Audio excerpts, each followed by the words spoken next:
Man. Man. Hey, listen. What up, folks? I'm LaDon Williams, and this is my vlog at Tulsa Tough. What's the question again? What is Tulsa Tough? I mean, what is Tulsa Tough? I don't know. It was my first time going to Tulsa Tough. Are you guys ready? Tulsa is definitely the biggest weekend of racing in the U.S. We have national championships for each country, but this is probably the national championship of crit racing worldwide.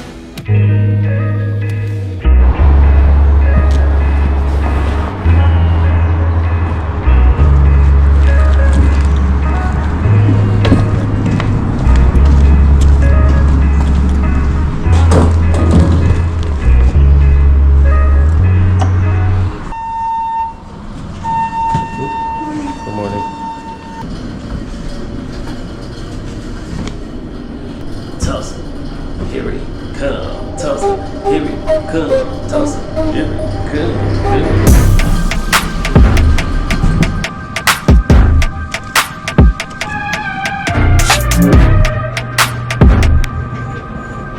So I made it through the chaos back there,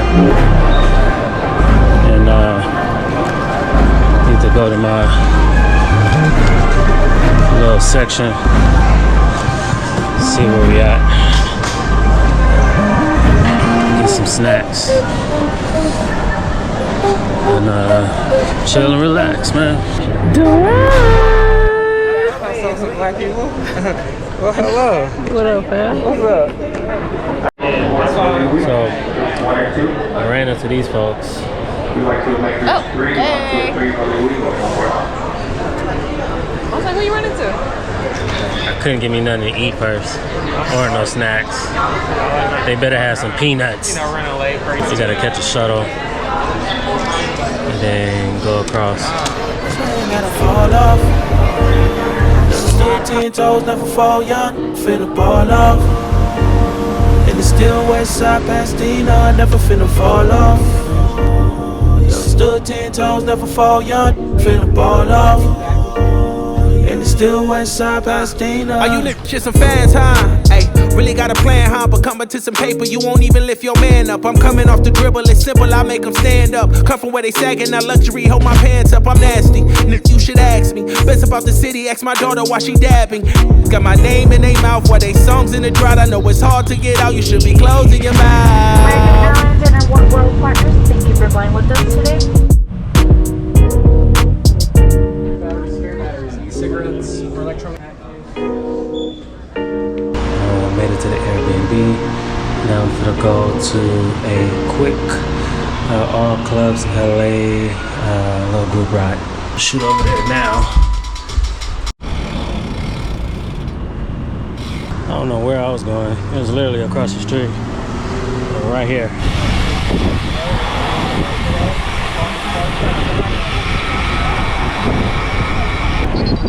That's our finish back there. This is gonna be the first left turn. This is fast coming through here. Fast. It's like downhill. So you carry the seat through there. This is hard left. So we out here doing the recon of the courses for those who's doing 3, and then also for those that's doing 2. So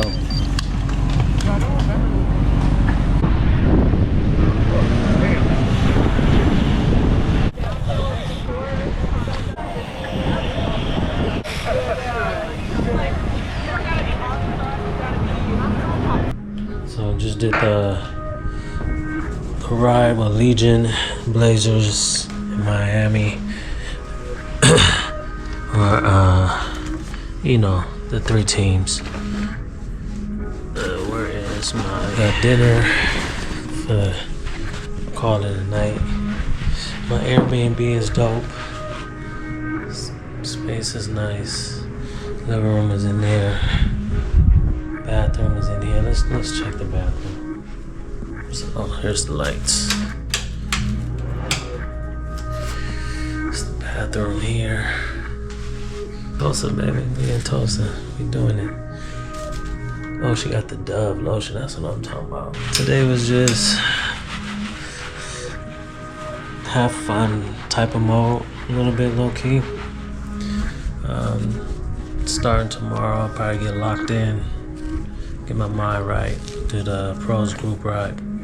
So I'm gonna call it a night, eat this food, watch a movie, go to bed, get some rest. Oh, there's a tour tomorrow for the Black Wall Street, so I'm gonna get up in the morning and go do that. And I still have the rest of the day for the pros race, pro ride. So yeah, let's call it a day.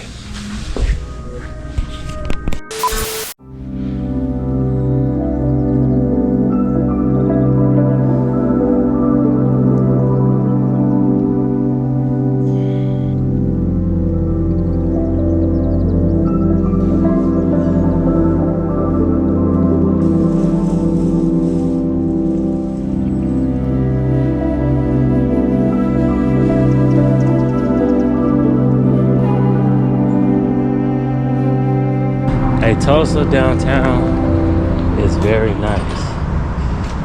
It's very nice. Here in the Black Walk Lounge, Liquid Lounge. Uncle Ken in the back. How you feeling this morning? Good, man. Always a good day to be above ground. What up, what up? I'm good. Ladon. Kit Ladon. How you doing? See ya.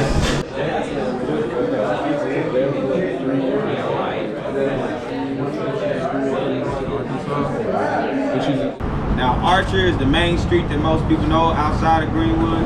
This is where, right where the stop sign is, that's where everybody was grouped.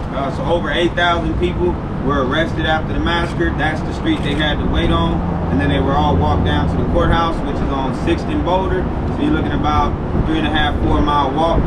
They had to keep their hands up the entire time and walk all the way to Boulder, 6th and Boulder. So that's where they were put, and that's where they were held at that time. Lacey's Restaurant.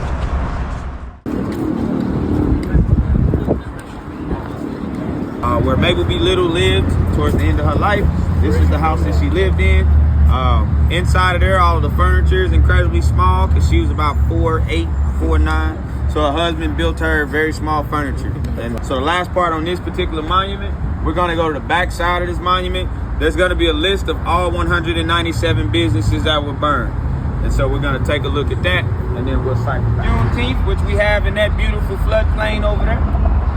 It's been the largest Juneteenth celebration in the U.S. the past 7 years. And then the T is Booker T. Washington Hornets. That's the high school that we just saw. The other side of this tree line is where Mount Zion is.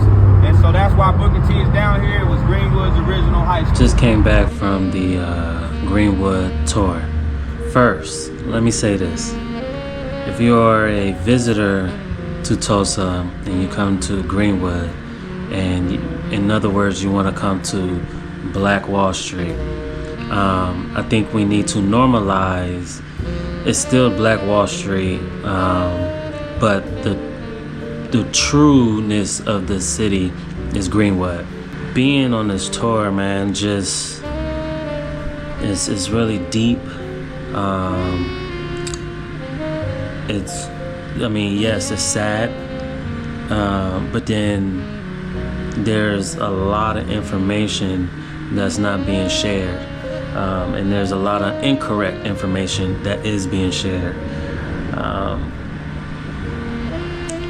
I'm just so honored and happy and blessed to have this opportunity to actually be able to go on this tour, and then being taught information by somebody that was actually born and raised here, and give us and show us facts. You can do your research all you want, but being in the presence of this place and actually seeing it, and it's on a whole different type of level. I'm gonna rest up. Today is the pro ride, so I'm gonna try to get my legs open and loose for the race that's tomorrow. So rest up, eat me something, give me some tea, and yeah, just chill and meditate for a minute.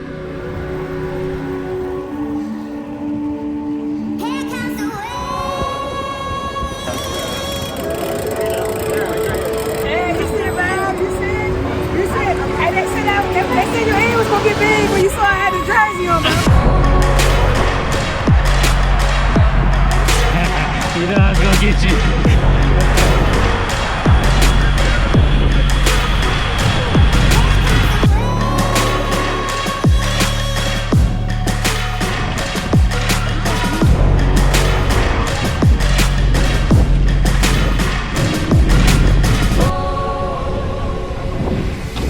That's how you ride a bike.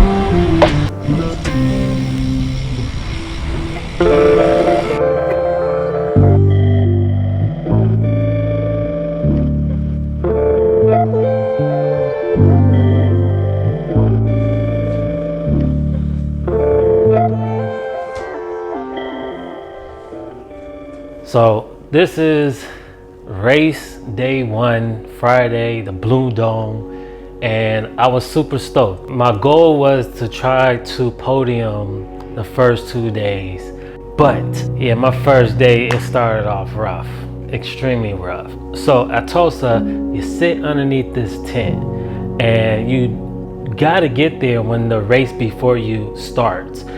That sets up your starting position. So you could be underneath this tent for 45, 50 to a whole hour long. For some reason, my front tire goes flat.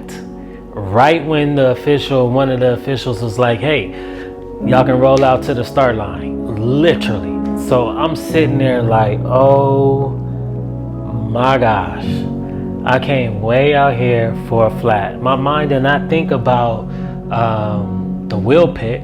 I wanted to be in the front and start this race off. So the official was like, yo, I'll page over and let them know, but you gotta start from the back and then run to the first turn, make a right, and the wheel pit is there. So yeah, I'm running. Blow the whistle, run up the little baby hill just to get to the wheel pit.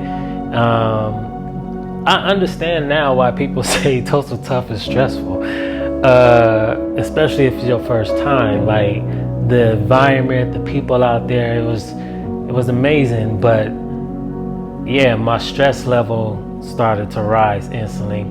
Luckily, the homie Bahati was right there. It was like, yo, calm down, chill. Lucky it didn't happen in the corner. 160. What? Better now than later.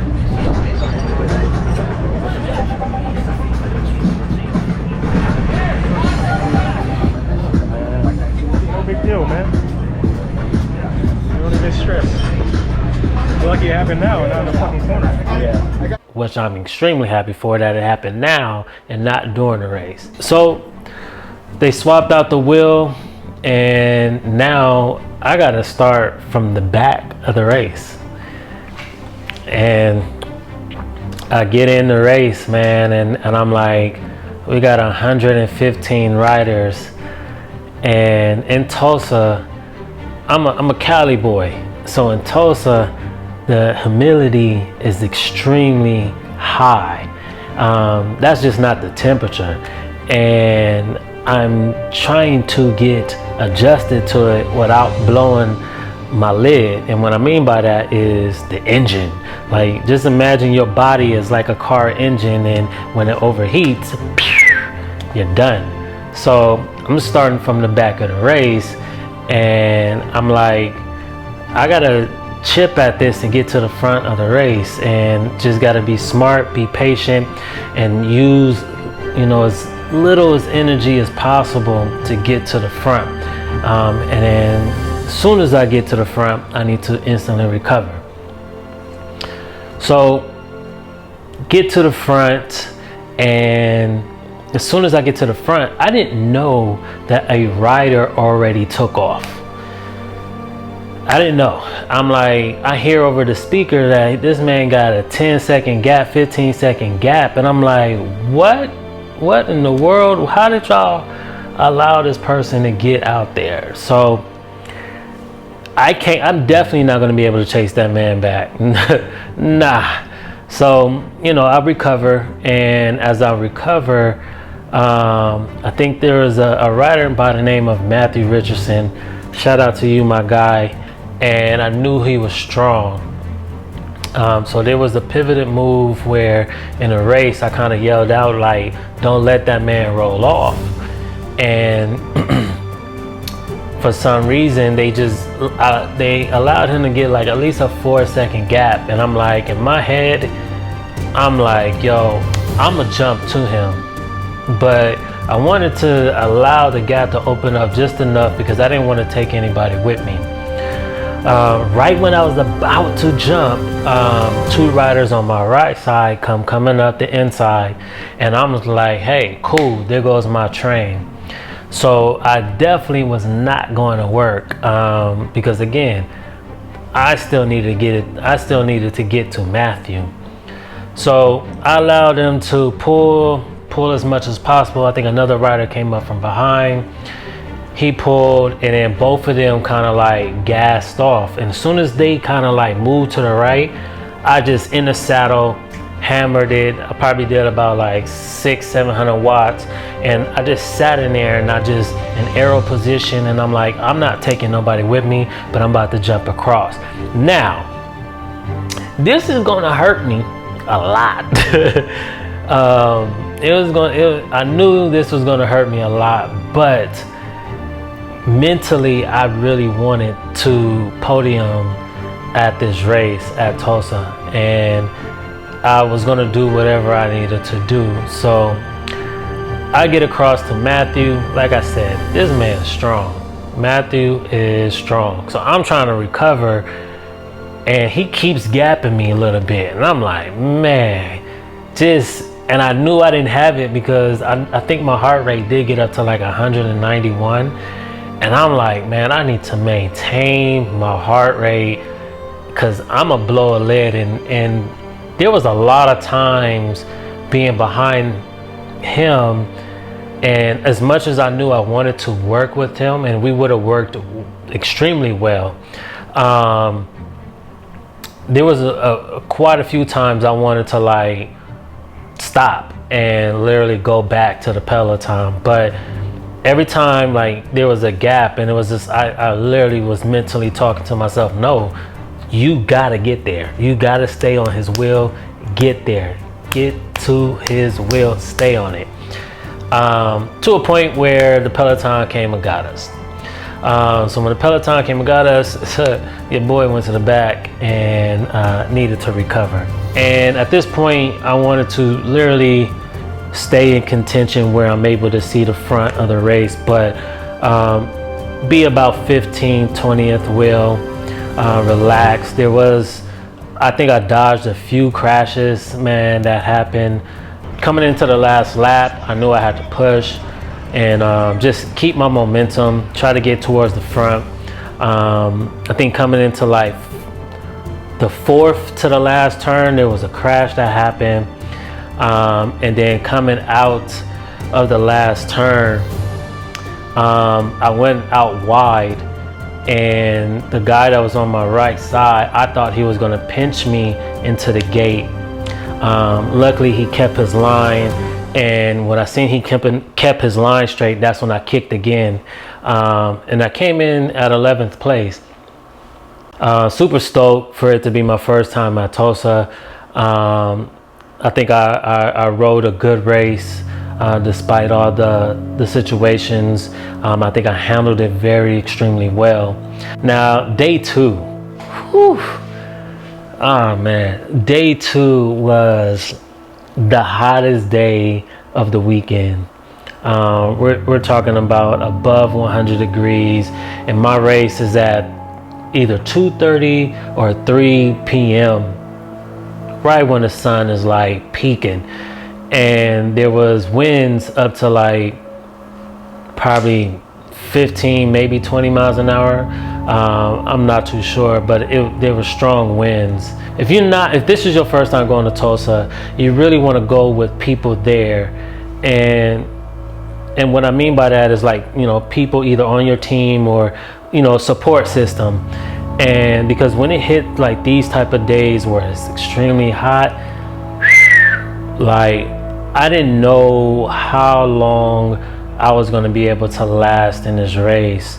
My body was just, it was like hot, like irritating hot. My skin was extremely hot, and I didn't have anybody on the sidelines to like where I can ride by on the side, get a cold water splashing on me, splashing on the legs. I didn't have nothing. When I was drinking my water, it was just, my water bottle was just hot. The water inside my bottle was just hot, and then that didn't even help. But I really tried to push as much as possible, because I knew, like I told you, I only have really 2 days. Crybaby Hill, you know, I wasn't really expecting to really do good on that day. So I really wanted the first 2 days to really be mine. I believe I end up pulling out of the race with either four or 5 laps to go. And that was really my worst day. I was really upset. Because it's just, I didn't really have the support system, and I really wish I had some type of water to cool my body down. It wasn't the race that was hard, it was really the heat that took me out. So I ended, I think, like 30-something place that day, and I just went to the hotel, and I just took a shower and went to bed, because I was upset. I was just extremely upset. I was mad at myself. I beat myself up that day. But I pushed myself mentally to try to do extremely good on Crybaby Hill, which is day 3. Crybaby Hill, the most famous race, one of the steepest criterium hills, but it's really known for its the crowd that's on the hill, and it's literally like a college frat party outside. You don't know what you're gonna see. People getting drunk left and right. You got people probably in different wear. I mean, whatever clothes they're in. They might not have no clothes. You just don't know what you're gonna get at Crybaby Hill. But one of the things some of the riders was telling me, that when we hit up the hill, is like a tunnel of heat. Luckily on this day, the temperatures kind of dropped, and it wasn't that bad. And that day I started off, made sure my tires and stuff was good. I was in the front of the race. So my whole mission was try to figure out where I can quickly recover, because I think what Crybaby Hill is based on nutrition and how fast you can recover. There's not a lot of recovery spots, because as soon as we get up the first hill, we descend down, we go right back up like another 5%, which goes up and then to a right, and then you descend down into a sharp, extremely sharp right turn. And as soon as you come out of the right turn, the riders are kicking it, and it's a long straightaway, and then you're right back up Crybaby Hill again. Trying to figure out your recovery spots was very crucial, and that, I think for me, that was what I learned from Crybaby Hill. That day I really felt good, and I was climbing with these guys, literally climbing with these guys, staying in the front as long as possible. I let some few wheels go past me, and on the descent, I'll just kick it up again, just to stay with the front pack as long as possible. And the energy that day was extremely high. I think I ended again with 4 laps to go, and again it was a top 35 place position, and I couldn't be more happier than what I've done for the first time being at Tulsa. I really worked hard throughout the off season and then throughout the regular season in preparation for Tulsa Tough. Yeah, man, Tulsa was great. I'll be back then 2025. If you like what you've seen, man, thank you for the sponsors. Thank you for you guys' support. Thank you for all the people that supported me and helped me get to Tulsa. I'm grateful, I'm thankful. Subscribe to the website, subscribe to my YouTube channel, follow me on Instagram, and oh wait, hold on. Make sure y'all ride fast, you ride smart, but you ride bold. Catch y'all in the next episode.